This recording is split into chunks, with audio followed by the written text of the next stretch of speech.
한국인의 정통 주간신문 이루서울 1289호가 발행됐습니다. 이루서울TV 시청자 여러분의 많은 관심과 성원 부탁드립니다. 안녕하십니까. 이루서울TV 주간 박종진. 오늘 벌써 29회를 맞았습니다. 29회를 맞아서 구독자 수가 6만 3천 명이 넘었습니다. 예, 너무 감사드립니다. 그러나 혹시나 보시는 분 있으면 구독자 수 한 번만 클릭해 주시면, 제가 목표가 7만인데 7만 좀 달성하게 해주십시오. 7만. 네. 제가 7자를 굉장히 좋아하거든요. 7만 좀 달성해 주시면 진심으로 감사드립니다. 오래간만에 우리 황태순 평론가, 저랑 원래 고정으로 방송 쾌도남 할 때부터 항상 그렇게 입담을 주고받았던 내 친구이자 형님인 우리 황태순 선배님하고 또 내 친구이자 같은 동지였던 한때 김철근 대변인 한때 하니까 이상하네요. 어때, 제가 탈당한 거에 대해서 어떻게 생각하세요? 아니 그냥 탈당하지 왜 또 그거 알리고 그랬어. 나 알린 거 아니야. 이제 방송 알린 건 아니에요. 진행을 하려면 아무래도 이제 당적을 갖는 게 네, 방송법상 중립성 때문에 뭐 그런 고민이 있었던 건 아는데, 그게 이제 언론이 나면서 마치 다른 사람의 탈당 대열에 같이 이제 탈당하는 식이 돼서 박종진 위원장은 그런 사람이 아닌데 주변에 그런 옹호를 많이 했는데 오해하는 사람이 많아요. 나는 자유한국당이나 다른 당 간 건 아닌데. 아니 이게 그러더라도 이게 탈당할 때 막 같이 탈당을 해버리니까 이게 방송이 시작이 됐어요. 아니 시사 그 프로가 나는 다 이해를 해요. 네. 왜냐하면 방송 그러면 해줘야지. 대변을 그래서 대변을 열심히 했지. 그래서 원래는 김철근 원래 대변인입니다. 네. 원래 대변인이었어요. 그래도 오해를 많이 하는 거지. 그렇죠. 그렇게 안 보는 거지.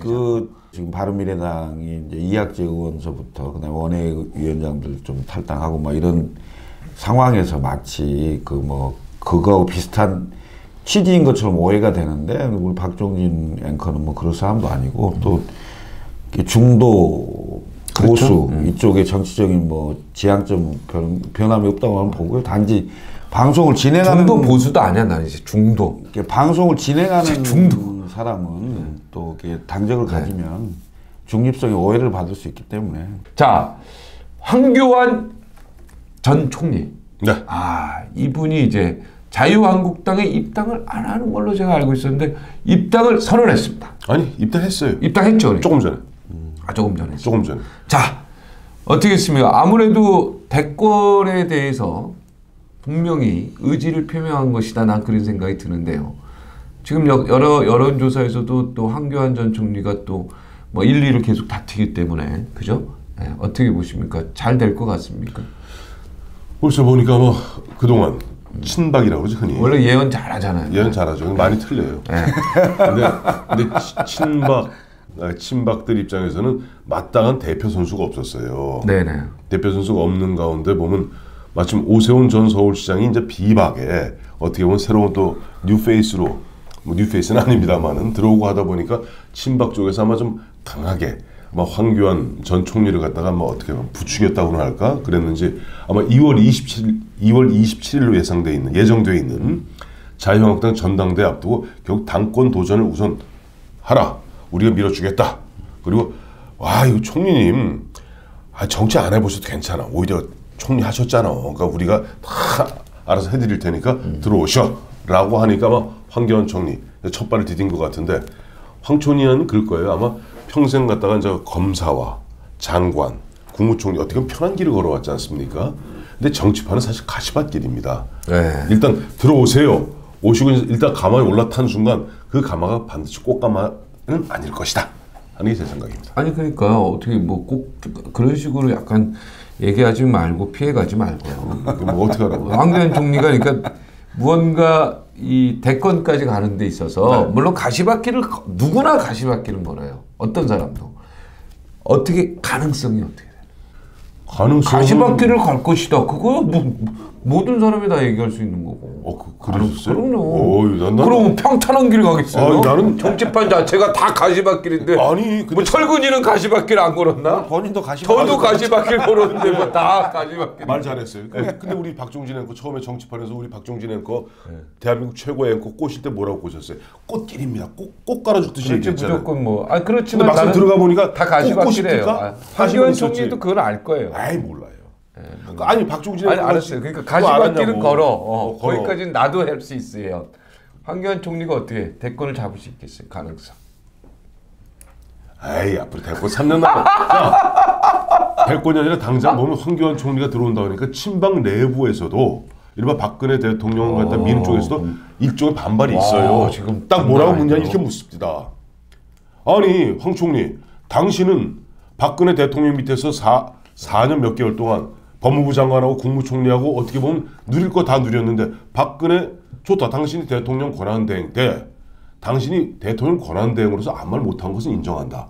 하지만 권한대행 마치고 1년 몇 개월 동안 박근혜 대통령 위해서 당신 변호사 자격증인데 변론을 한번 해봤냐, 변호를 한번 해봤냐, 또 박근혜 정부가 그렇게 4년 몇 개월 만에 당시 보면 일반 좌파들이 강하게 어떻게 보면 좀 선전선동해서 무너뜨리는 가운데 당신 역할한 게 뭐 있냐, 당신 책임져야 되는 것 아니냐라는 얘기도 있어요. 그러니까 저는 그런 어떻게 보면 황교안 지금 전 총리가 들어와서 지금 뭐 당권 도전하고 그다음에 내년 총선에 참 모든 공천권 쥐고 흔들고 그것을 기반으로 해서 대권 간다? 쉽지 않습니다. 쉽진 않다. 결론적으로 어렵다.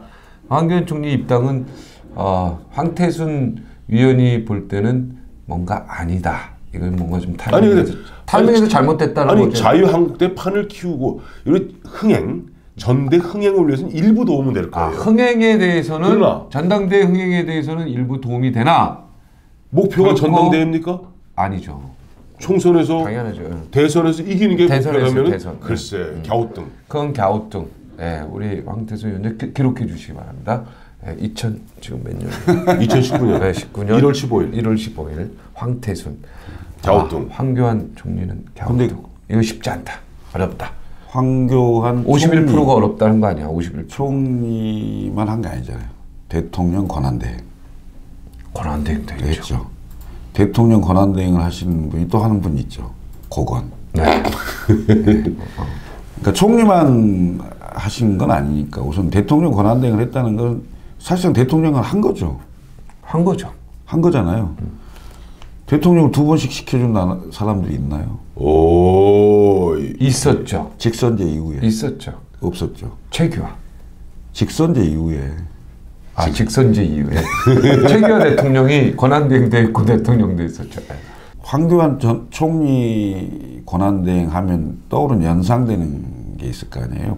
그러면 결국 박근혜 대통령이 바로 연상이 되는 그게 단점이죠. 사람이잖아요. 아까 결정적인. 방금 말씀하셨듯이 박근혜 대통령 정부에서 법무부 장관, 총리, 대통령 권한대행까지 했는데 어찌 보면 박근혜 대통령의 아바타라고 이렇게 볼 수 있는 정도인데 그분이 지금 자유한국당에 들어와서 뭐 향후 대권 행보를 위해서 일단 1단계로 당권 도전을 한다. 저는 자유한국당도 망하고 본인도 망한다라고 봅니다. 네. 잘못된 선택이다. 네. 그리고 자유한국당과 황교안 권한대행의 만남은 잘못된 만남이다. 왜냐? 지금 그 황교안 총리 대행 같은 경우는 시간이 많이 남아 있어요. 한 3년 남아 있기 때문에 급하게 이 정치판에 들어올 일이 없습니다. 왜? 아직도 박근혜 전 대통령이 재판이 안 끝났어요. 재판이 안 끝났고 구속돼 있습니다. 근데 그리고 국민들의 다수가 아직도 70~80%는 아직도 국정농단이라고 생각을 하고 국정농단이라고 또 일반적으로 표현을 합니다. 국정농단 사건입니다. 그 사건에 공모자가 아직 재판을 받고 있고 또 그 사람의 아바타라고 생각되는 분이 벌써 나온다? 이건 내년 총선을 앞두고 자유한국당 내에 친박 세력의 공천권 보존을 위한 내가 보기에는 뭐 당권을 잡을 가능성도 있어요. 근데 그래 본들 그게 국민들에게 무슨 정치적 신뢰를 회복할 수 있는 게 되겠느냐. 나는 결과적으로 이번의 선택은 자유한국당 내 유력 그 대권 후보 한 명을 잃는 굉장히 잘못된 선택이다. 잘못된 만남이었다. 그리고 친박 세력이 너무 조급해서 본인들 살기 위해서 하나를 정리하는 이런 꼴이 됐다 이렇게 봐요. 근데 왜 김철근이가 국회의원을 못했을까? 나는 참 그것도 물어봐. 아니 아직도 기회는 얼마든지. 아니까 지금까지. 아이고, 얘는 정치권에서 계속 있었잖아요. 그러니까. 아니 내년도 있고 이렇게 왜 그래? 다른 사람들은 뭐 엄청나게 저기 하는. 아니 근데 이게 참 보면 사실 저는 황교안 총리에 대해서 여러 이제 루트로 이야기를 듣는데 굉장히 훌륭한 분이다. 개인적인 역량만 얘기하는 거예요. 너무 훌륭하시고 마음도 곱고 심지도 굉장히 곱고 그다음에 권력 의지도 굉장히 나름대로 강하다. 이제 그런 이야기를 지금 주변에서 많이 듣고 굉장히 올곧은 분이다 이런 얘기를 듣는데 반기문 총장님도 계시고 고건 전 총리도 계시고 이분들이 개인적으로 엄청나게 훌륭하신 분들이잖아요. 네, 개인적으로 굉장히 훌륭한 분들이죠. 그분들이 정치권에 진입해서 제대로 활동도 못 해보시고 그냥 스톱을 했단 말이죠. 지금 황교안 총리도 2월 27일에 당권 도전을 합니다. 네. 그러면 거기서 성공할 수도 있고 실패할 수도 있고 성공을 하면 좀 더 가겠죠. 근데 내년 총선에 승리한다는 보장이 별로 없어요. 네. 현재 상황에서 본다면. 그러면 이런 것들이 결국은 현재 그 자유한국당 내에 당내에 남아있는 친박 세력의 핵심들이 결국 황교안 총리를 정치적으로 활용하는 정도의 수준에서 끝나버리지 않을까라는 그런 생각을 말씀드리는 거예요. 첨언해서 말씀드리면 지난해 이제 6.13 지방선거에서 사실 자유한국당이 역대급 참패하지 않습니까? 그렇죠. 예.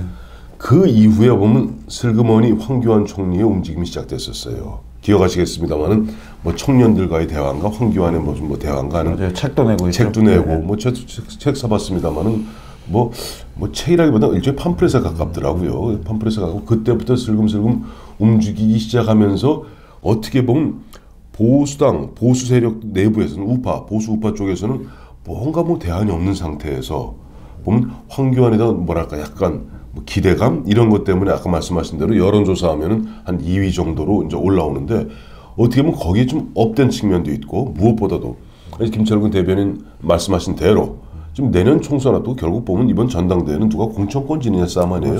한마디로 얘기하면 황교안 총리는 지금 친박들에 의한 얼굴마담입니다. 얼굴마담으로 나오기 때문에 과연 보수 재건, 보수의 변신 그리고 뭔가 여기서 탈출 이런 것을 바라는 더 많은 대다수의 보수 우파들에게는 오히려 보면 이른바 그 박근혜 프레임에 갇혀버리는 네. 그리고 친박 비박 싸움으로 갇혀버리는 그 불쏘시개 역할을 갖다 황교안 총리가 해버리게 된 거예요. 네. 자, 여기서 이제 예언 2. 예언 2로 가겠습니다. 네. 이거는 막 길게 설명하지 마세요. 이거. 네. 딱 그냥 촉으로만 얘기해요. 촉으로만. 촉에 다 그거에서. 자유한국당의 2월 전당대회에서 당대표는 누가 될까? 촉. 홍준표. 아직 선언 안 했죠? 나오신다고 얘기는 안 했죠? 어찌됐든 출마할 거라고 생각을 하고. 촉이라고 그랬잖아요. 촉. 홍준표. 황교안. 딱 친박 비박이에요. 좋습니다. 왜 오세훈은 얘기 안 하죠? 오세훈 시장. 오세훈 시장은 가능성이 없다고 보는 건가요? 글쎄 이제 세력전이니까. 아니 근데 황교안 총리하고 홍준표 대표는 이게 좀 겹치는 건 없나요? 좀? 둘 다 검사 출신인 거 겹치는데 아니 친박 비박이에요. 그리고 그럼 오세훈 시장하고 오히려 홍준표 대표랑 겹치나요? 오히려 보면 굳이 따지면 흔히 얘기한 비박계죠. 그렇죠? 네. 근데 그게 7대 3이잖아요. 그 당원 그렇죠. 대의원이 70%, 일반 여론조가 30%인데 지금 현재 그 나와 있는 그 물론 이제 집단 지도 체제인지 아닌지는 모르겠습니다만 단일 지도 체제로 간다고 갈 가능성이 높다고 봐야죠. 네, 그럼요. 그러면 뭐 한 두세 분 정도가 경쟁을 하게 되는데 인지도나 당내 세력이나 이런 걸 봤을 때는 글쎄요. 나는 황교안 총리가 나온다면 황교안 총리가 가장 높지 않을까. 지금 당원이 30입니까? 아니요. 70입니다. 70입니까? 일반 국민이 30. 예. 아, 이렇게 되면은 뭐, 야, 이것도 참 2월 전당대 결과 여기에 따라서 울고 웃는 사람들이 쫙 갈라질 것 같다는 생각이 듭니다. 지켜봐야 되겠어요. 자, 자유한국당이 신선한 요즘에 조금 분위기에 업됐어요. 왜냐면 공개 오디션에서 15군데인가요? 아니 21군데 아니었나? 15. 아, 한 대나 오디션은 15군데. 네, 공개 오디션을 해가지고 이제 막 그걸 또 생방송으로 해서 젊은 40대 막 30대가 막 31살, 31살, 33살, 40, 40대 막 해가지고 전부 이렇게 당협위원장 자리를 딱 차고 들어갔는데 다른 당이 볼 때 특히 바른미래당이 볼 때도 좀 부러워요 저는. 네. 그죠? 예. 솔직히 말해서 우리 부러운 건 부러운 거예요. 뭐 실험적으로 한번 해본 건데 굉장히 신선한 반응이었다. 왜냐하면 당연히 누군가가 될 것이다라고 예측을 했는데 용산 같은 경우는 권영세 전 의원이 영등포에서 이제 지역구로 옮기긴 했습니다만은 사선 의원의 주중대사에 뭐 친박의 그 중진 원로죠. 이분은 그냥 영등포를 하셔도 되는데. 근데 그 뭐 이유는 잘 모르겠습니다만 용산을 옮겼는데 용산에서 출마했던 그 황춘자인가요?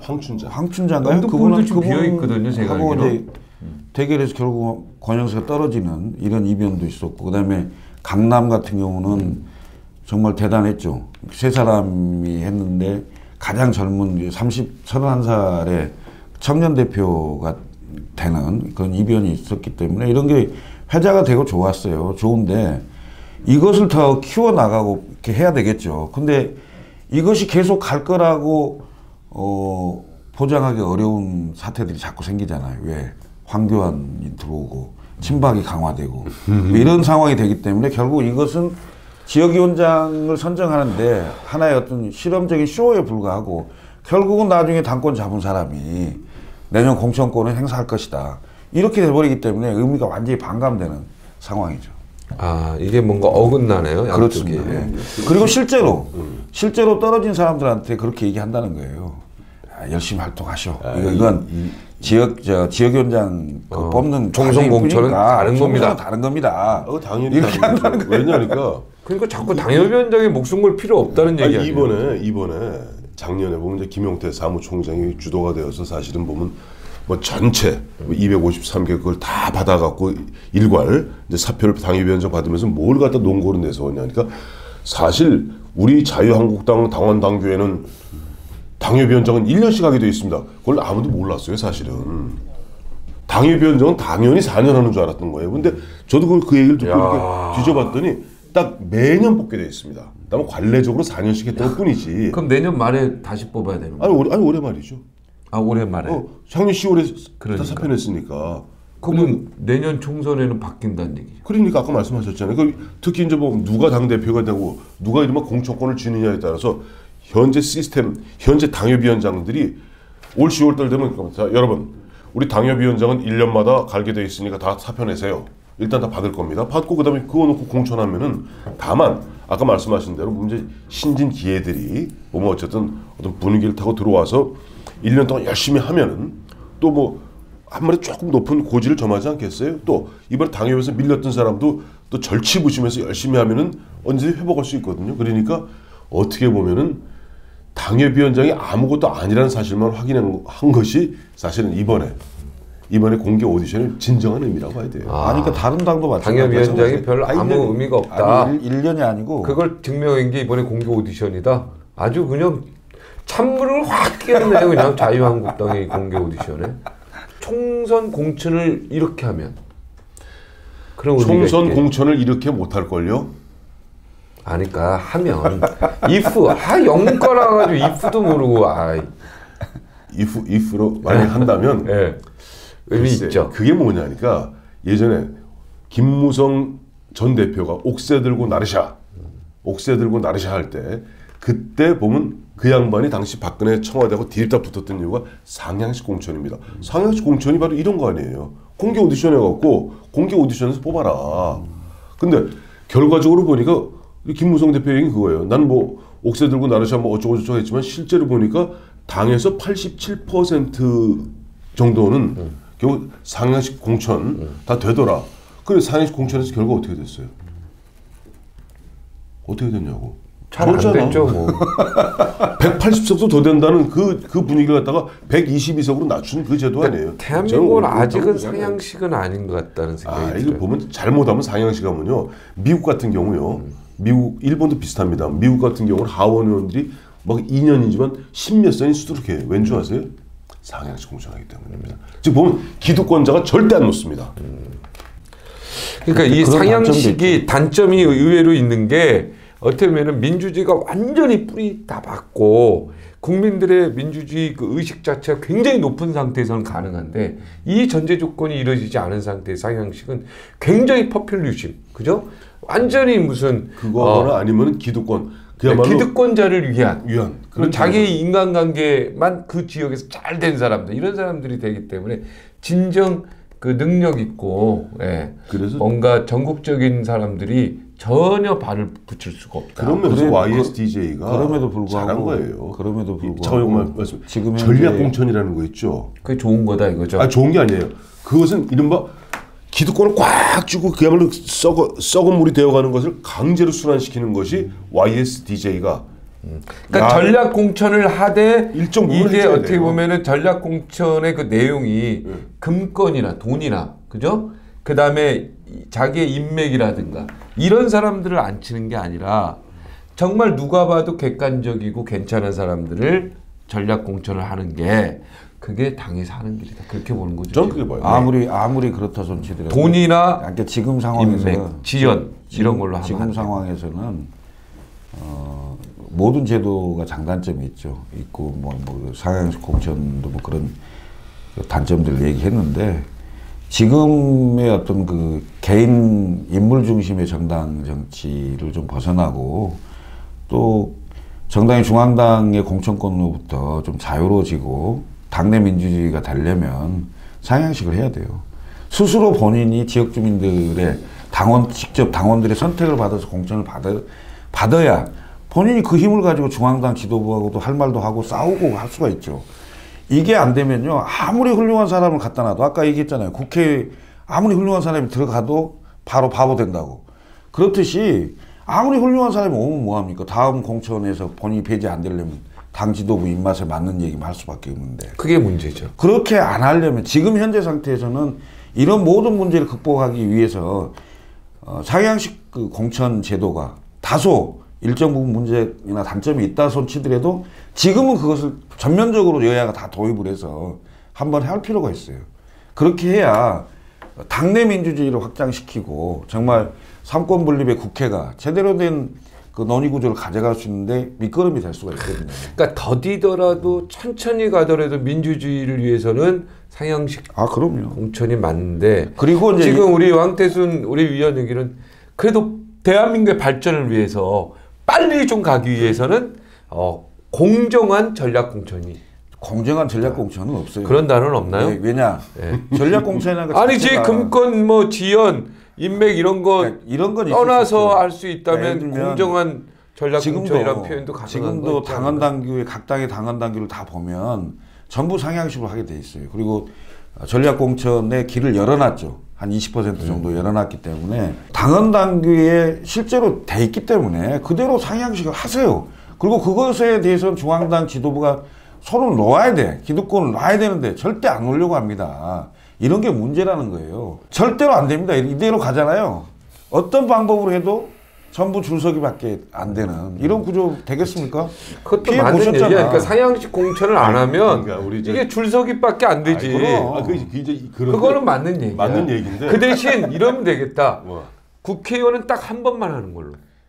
아저씨 이러시면 아니 그렇게 하면 그러면 어, 지금 이 조건을 무너뜨리는 거 아니야? 그죠? 본인이 한 번 안 해봐갖고 한 번만 하고 나면 두 번, 세 번 또 올리는 거 아니야 혹시? 자, 근데 그게 맞아요. 그러니까 보면은 국회의원은 딱 한 번만 이러면 나라 발전하지 않아요? 아이. 단임제 국회의원? 네. 왜 대통령만 단임제야? 국회의원도 단임제하면 안 돼? 한 번도 안 해봤기 때문에 한 번을 하자 두 번 하자 이거에 대해서 특별히 제한을 두자 더 하자는 건 하고 싶지 않은데 그러면 국민이 어떻게 아니, 그러니까 국민이 좋아할 것 같다는 생각이 아니 그러니까 그죠? 이게 전형적인 대중들은 좋아할 것 포퓰리즘이야. 같아. 아니 그러니까 포퓰리즘 맞는데 국회의원 딱 한 번만 한다 그러면 딱 한 번 된 사람이 4년 동안 정말 열심히 입법 활동 뭘 알아야지 하지. 왜? 그래도 알고 들어가는 거지. 그 입법 활동은 열심히 해야지. 그러면요, 자, 만약 국회의원을 갖다 담임, 이른바 많이 해본 거 같아. 국회의원 담임을 만들어 놓죠. 네. 우리나라는 관료 사회가 됩니다. 지금도 그렇죠. 관료 중심 사회예요. 사실은 국회의원들 아까 얘기하셨지만 아, 또 그런 문제가 있네. 4년 정도에 머리 아파 죽겠어. 정치 얘기만 하면. 국회의원들 오면 여의도에 오잖아요. 여의도 의사당에서 화장실 찾는데 6개월 걸려요. 아, 정말이에요. 잘 몰라요. 어리버리해갖고. 그 6개월. 그래서 조금 알만하고 재선 정도 돼야지 이제 목소리 좀 내는데 초선들이 있으면 관료들이 공무원들이 그렇죠. 가장 갖고 놀기 쉬운 장난감이 돼버립니다. 국회가. 즉 국회가 삼권 분립에서 행정부를 갖다 견제해야 될 그 의무와 책무를 갖고 있는 국회가 사실 유명무실화된 거니까 박종진 앵커가 지금 국회의원 단임제를 주장한 것은 이거는 독재로 흐르겠다는 그건 박종진식 발상입니다. 빨리 반성하세요. 근데 문재인 대통령도 국회를 한 번 하셨잖아요. 아니 누가 그 대통령 오바마도 국회 한 번밖에 안 했어요. 그런 경우 얘기고 국회의원을 노무현 대통령도 사실상 한 번 했죠. 1.5번 했어요. 1.5번이죠. 네, 1.5번. 네, 알겠습니다. 하여튼 뭐 순간적으로 그러면 좀 국민들이 굉장히 오히려 이렇다잖아요. 멋지겠다, 국회의원 멋지게 할 수 있겠다 이런 생각이 들었는데 또 말씀 얘기 들어보니까 또 단점도 있네요. 그 주로 어려워요. 집행기관의 장 있잖아요. 그러니까 그 대통령, 서울시장, 예를 들면 구청장 이렇게 집행기관의 장은 굉장히 그 추진력이 있고 창의력이 있어야 된다는 차원에서 좀 젊어야 된다는 거예요. 그리고 오히려 의회는 노련하고 경험이 많아서 모난 걸 깎아줘야 된다는 거죠. 그렇게 해서 의회와 집행부, 그러니까 대통령과 국회가 같이 가는 이런 구조가 돼야 되는데 이게 자꾸 정치 개혁을 얘기하니까 반정치를 얘기해요.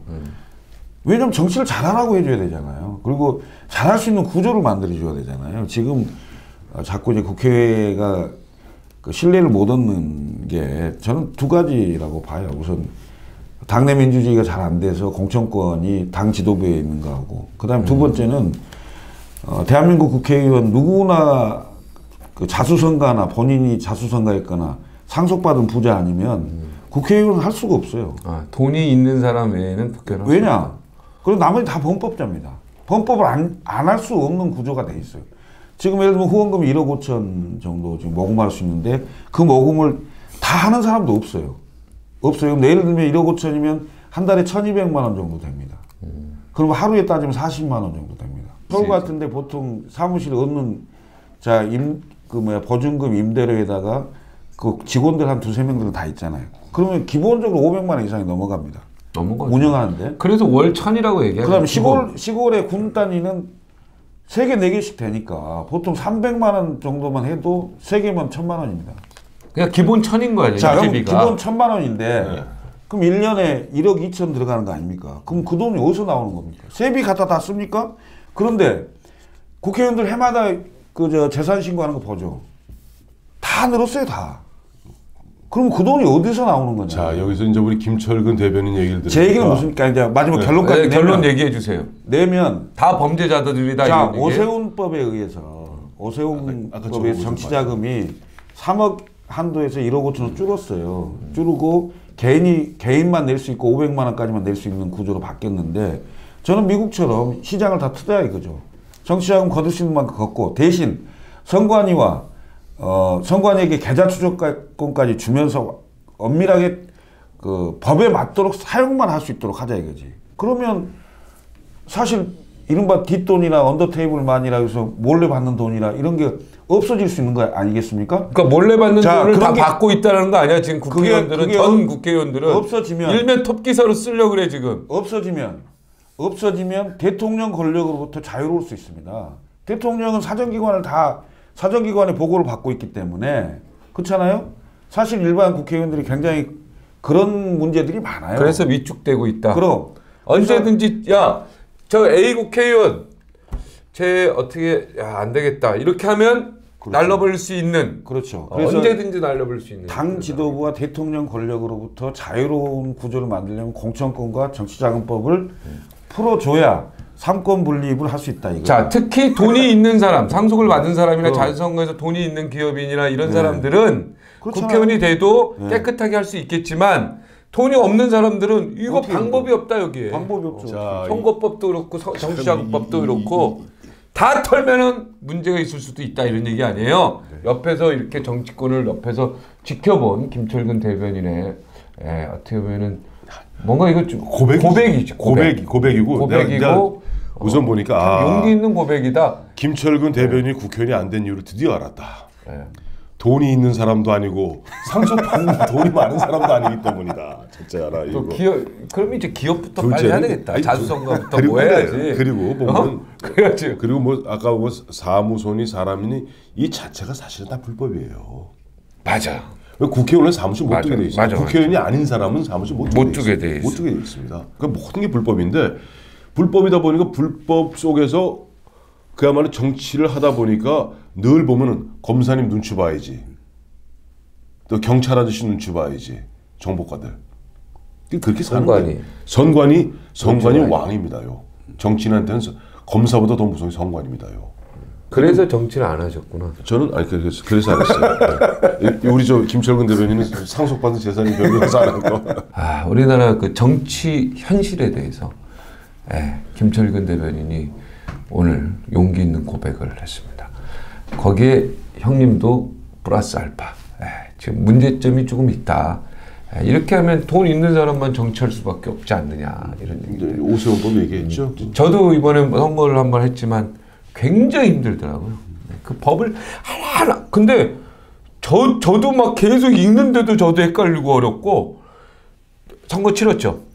선관위도 막 의뢰를 해도 그 사람들도 헷갈리는 경우가 꽤 많았고 뭐 경찰이고 뭐 그래 다 헷갈리는 경우가 너무 많아가지고 야 이게 그 법에 적혀져 있는 것 외에도 너무 많은 것들이 헷갈리는 게 많더라. 미국 같은 경우는 이런 거죠. 아까 이제 김철근 대변인 얘기 그런 시스템이에요. 그 모으는 건 실링 즉 한도가 없습니다. 그 대신 나가는 부분은 철저하게 햄버거 하나 먹은 것까지도 철저하게 안 하면은 어떤 일이 벌어지냐? 트럼프 대통령 같이 거기서 엉뚱하게 예를 들어서 뭐 입막음용으로 변호사한테 뭐 선고 조사 써라, 갖다 줘라 입막계 이런 게 걸리면 탄핵될 수도 있습니다. 네, 알겠습니다. 하여튼 뭔가 이 정치자금법 그리고 선거법에서도 개정이 지금 필요하다. 이게 이 두 분의 결론이고 제가 경험한 바에도 뭔가 개정이 필요해 보입니다. 아니 그러니까 다 몰라 이게 선거법을 서로 다 몰라. 한 말씀만 더 드리면 미국은 사전선거 운동을 허용합니다. 우리는 사전선거 운동을 할 수 있는 기간을 정해서 하죠. 그러니까 예비후보 제도를 120일 전에 120일 전에 이렇게 하는 건데 사실 이것도 없애야죠. 이건 현역은 의정보를 통해서 사전선거 운동 날이면 날마다 다 사실상 사전선거 운동을 합니다. 동네 가고 마이크 잡고. 근데 도전자는 그걸 못하게 막아놓은 거죠. 근데 그래서 선거법 전체를 못하는 걸 적시하고 적시돼 있지 않는 것은 다 할 수 있게끔 이렇게 바꾸는 우리나라 법 전체가 이렇게 바뀌어요. 법 자체를 안 되는 것만 적어놔야 되는데 우리나라는 되는 걸 적어놓으니 이거는 뭐 이걸 무슨 포지티브 네거티브 하죠. 그러니까 네거티브로 법을 만들어야 돼. 그래야지 국민에게 자유와 자율이 훨씬 넓어지는 거예요. 지금 현재 이제 그 정개특위에서 좋은 지적이네. 선거구 획정에 관련된 그러니까 선거 제도뿐만이 아니고 선거법 전체를 그 네거티브식으로 네거티브 지금 현재 포지티브로 되는 거 네거티브식으로 바꿔서 하겠다는 안 되는 것만 적어놓으면 돼. 그렇습니다. 근데 왜 되는 걸 적어놓으니까 이게 되는 걸 적어놓으니까 안 되는 게 엄청 많은 것처럼 느껴져서 꼼짝을 못하는 이게요. 거지. 맞죠. 우리나라 이제 법 얘기 나온 김에 짧게 설명드리면 법보다 더 무서운 게 령입니다. 시행령. 시행령에서 이게 사람 잡는 거예요. 근데 현재 보면 선거법의 가장 큰 문제점이 1994년에 통합선거법으로 만들어진 법인데 문제는 여기에 선관위 유권 해석집이 있습니다. 아마 보셨을 거예요. 선거 치러보신 분들은. 법은 누더기예요 지금.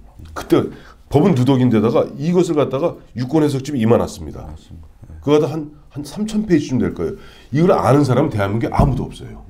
아무도 없어요. 그러니까 아까 말씀하신 대로 선관위 물어보면 못 찾는 거야. 중앙선관위에 해당 물어보면 명쾌하게 답을 해주는 분이 거의 없더라고요. 없어요. 불가능해요. 다 어려워. 그리고 그게 왜 선관위원들이 매 뭐 한 달에 한 번인가 뭐 일주일에 한 번인가 이렇게 모여서 심의를 하고 유권 해석을 내리면 그걸 더덕더덕 해놓으면 판례집 같은 거 일종의 이걸 갖다 3,000페이지 넘는 이걸 누가 찾습니까? 아무도 못 찾아요. 그래서 이거는 그야말로 우리 선거법은 누더기법에다가 코에 걸면 코걸이, 귀에 걸면 귀걸이 그 법인데 이 한번 싹 정비할 때 되긴 됐어요.